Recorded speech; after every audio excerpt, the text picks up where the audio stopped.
सभी छात्र छात्राओं को सुप्रभात।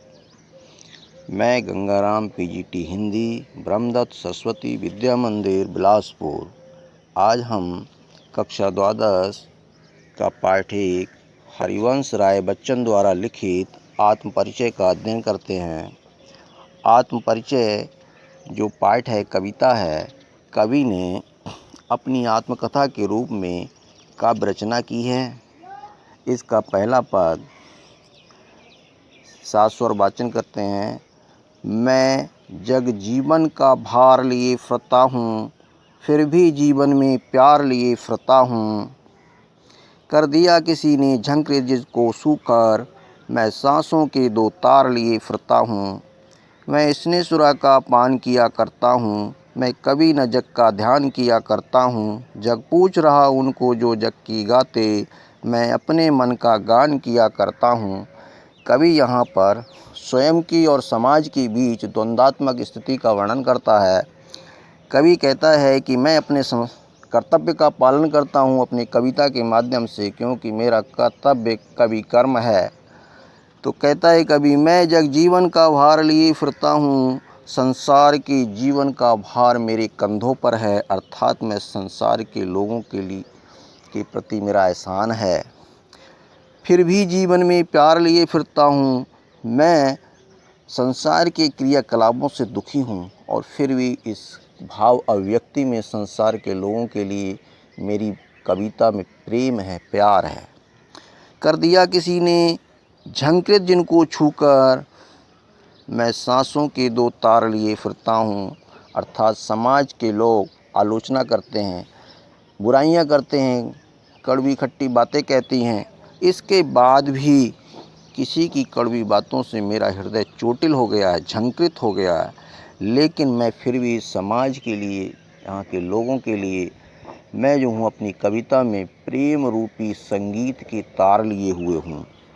मैं स्नेहसुरा का पान किया करता हूँ। स्नेहसुरा प्रेम रूपी शराब। मैं समाज की कड़वी खट्टी आलोचना से युक्त ऐसी सभी बातों का प्रेम पूर्वक पान करता हूँ, अर्थात स्नेह रूपी शराब का पान करता हूँ। मैं संसार के लोगों की बातों का बुरा नहीं मानता हूँ, और जो लोग इस तरह की बातें करते हैं, मैं कभी न जग का ध्यान किया करता हूँ। मैं ऐसे संसार के लोगों की ओर कभी ध्यान नहीं करता हूँ। मैं सब के लिए सद्मार्ग की बात करता हूँ, कल्याण की बात करता हूँ। मैं अपनी भाव अभिव्यक्ति कविता में सभी को सद्मार्ग की प्रेरणा देता हूँ। जग पूछ रहा उनको जो जग की गाते, संसार के लोग स्वार्थी हैं, एक दूसरे की बुराई करते हैं। वे उन्हें याद करते हैं, उन्हें पूछते हैं जो उनकी प्रशंसा करते हैं। अर्थात संसार के लोग उनको याद करते हैं जो उनकी प्रशंसा करते हैं। मैं अपने मन का गान किया करता हूँ। कवि कहता है, मेरा दृष्टिकोण सार्वजनिक है, समरसता से युक्त है। मैं तो अपनी कविता में, अपनी भाव अभिव्यक्ति में अपने मन की बात कहता हूँ, सभी के कल्याण की बात करता हूँ। इस प्रकार से कवि ने पहले पद में संसार और स्वयं की बीच द्वंद्वात्मक स्थिति का वर्णन करते हुए और सबके कल्याण की और सद्मार्ग की ओर प्रेरित करने की बात कही है। दूसरा पद है, मैं निज उर के उद्गार लिए फिरता हूँ, मैं निज उर के उपहार लिए फिरता हूँ। तो कवि ने इस पद में विपरीत परिस्थितियों में ना घबराने की और सुख दुख में समान रूप से प्रसन्नचित्त होकर के जीवन जीने की प्रेरणा दी है। कहता है कि मेरे हृदय में समाज के लिए उद्गार हैं, भाव हैं, कविता में मेरे भाव हैं और वे भाव उपहार के रूप में हैं। मेरी कविता समाज के लिए उपहार है। कहता है आगे, है ये अपूर्ण संसार न मुझको भाता, मैं सपनों का संसार लिए फिरता हूँ कि ये जो संसार है अपूर्ण है, ये मुझको अच्छा नहीं लगता। अर्थात ये संसार नश्वर है, स्थायी रहने वाला नहीं है, नष्ट होने वाला है, इसलिए मुझे ये अच्छा नहीं लगता। मैं तो अपनी कल्पनाओं द्वारा भाव अभिव्यक्ति की रचना करके कविता के माध्यम से नया संसार का निर्माण करता हूँ।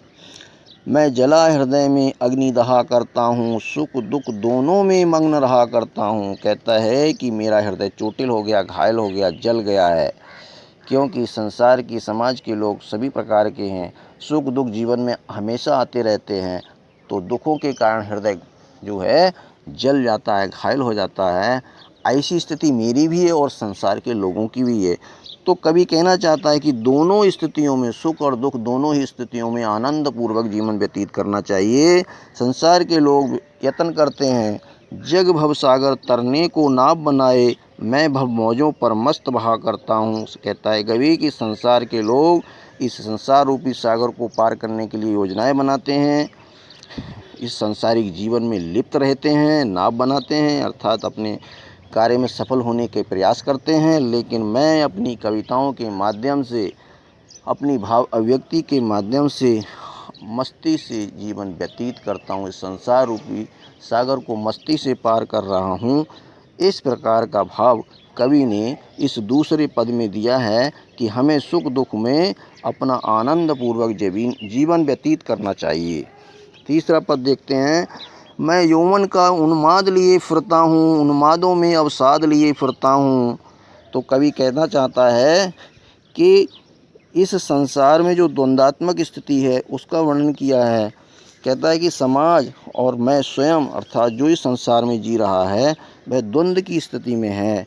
वह कभी क्या सोचता है, कभी क्या सोचता है, परंतु इसमें सच्चाई को उजागर करते हुए कवि कहता है कि मैं युवावस्था में उन्माद लिए हुए हूँ, उत्साह रूपी नशा लिए हुए हूँ। अर्थात अत्यधिक प्रेम की सनक है समाज के प्रति मेरी कविताओं में, उन्मादों में अवसाद लिए फिरता हूँ।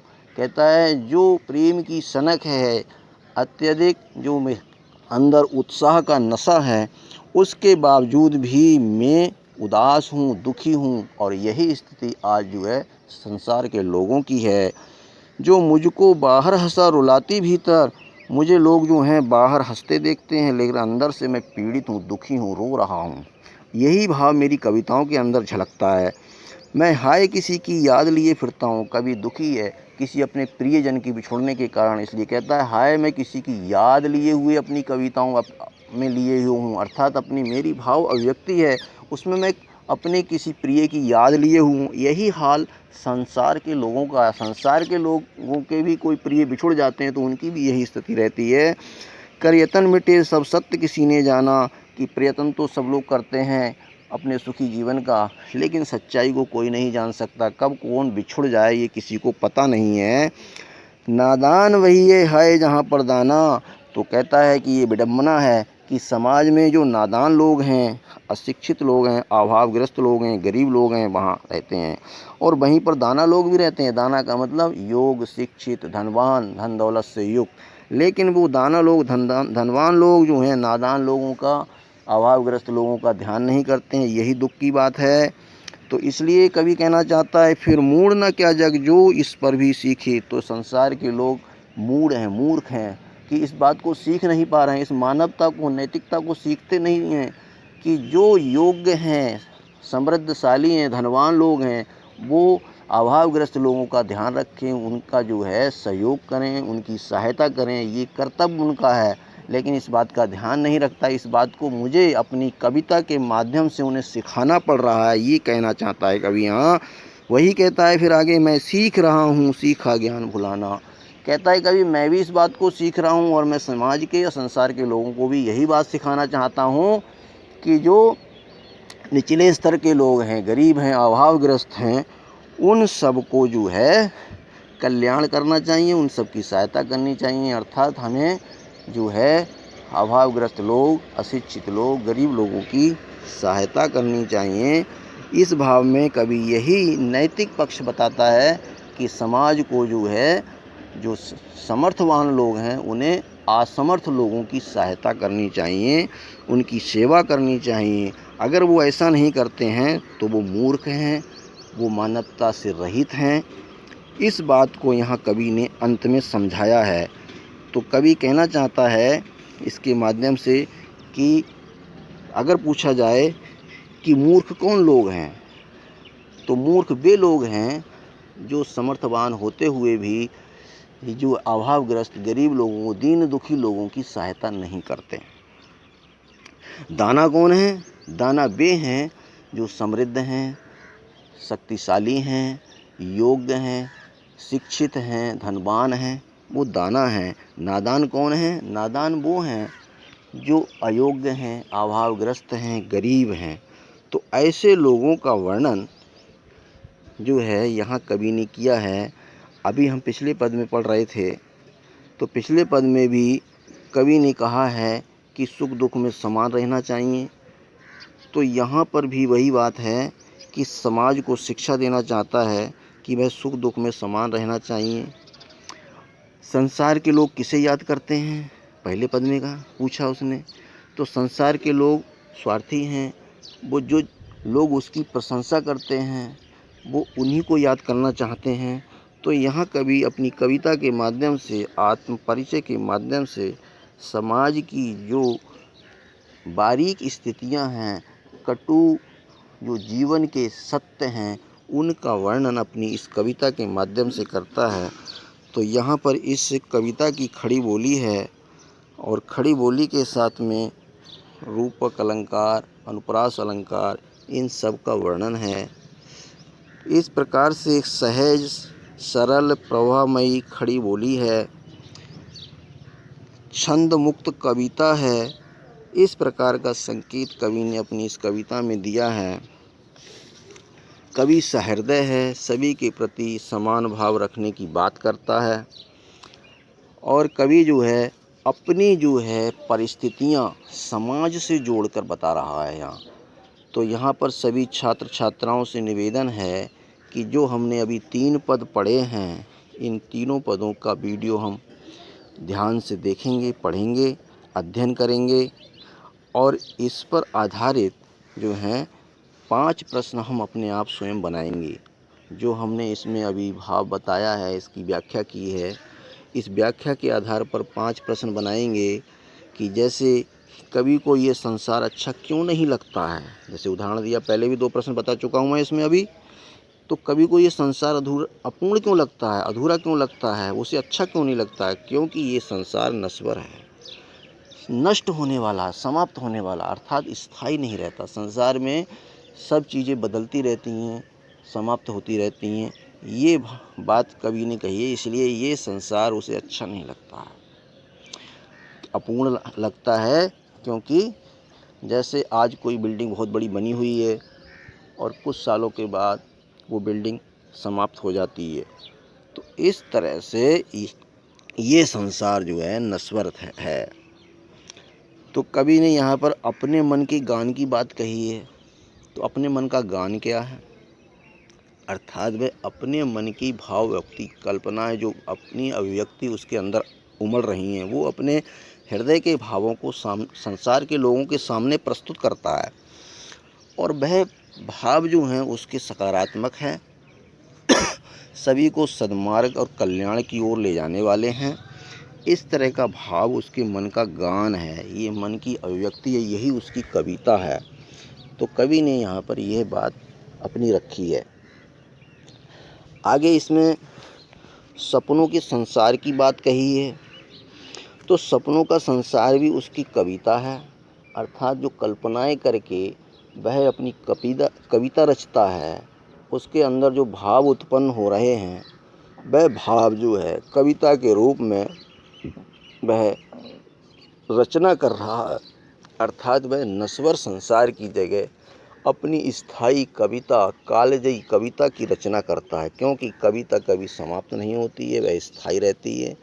क्योंकि लोग समाप्त होते रहते हैं, आगे आने वाली पीढ़ी उसे पढ़ती है।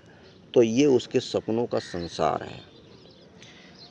और हम इसमें देखते हैं कि यहाँ पर एक जगह वर्णन आया है कि किसी ने झंकृत कर दिया उसे छूकर। तो झंकृत करने का मतलब किसी ने उसके हृदय को चोट पहुँचाई है, दुखी किया है। तो दुखी किया है जब, तो उसका हृदय दुखी होकर करके वो परेशान होता है। ऐसे ही स्वयं कवि ने अपने लिए कहा है, समाज में भी ऐसा ही होता है। किसी के हृदय को चोट पहुँचती है किसी के द्वारा, किसी की कड़वी बात कहने पर। तो इसलिए कवि यहाँ पे फिर भी कहना चाहता है कि मैं फिर भी अपने हृदय को चोट पहुँचाने के बाद भी मैं सबके लिए प्रेम लिए हुए हूँ। और वह अपने संगीत में, कविता में अर्थात काव्य के माध्यम से सबके प्रति समान व्यवहार की बात करता है। ऐसा कवि ने इन तीनों पद पर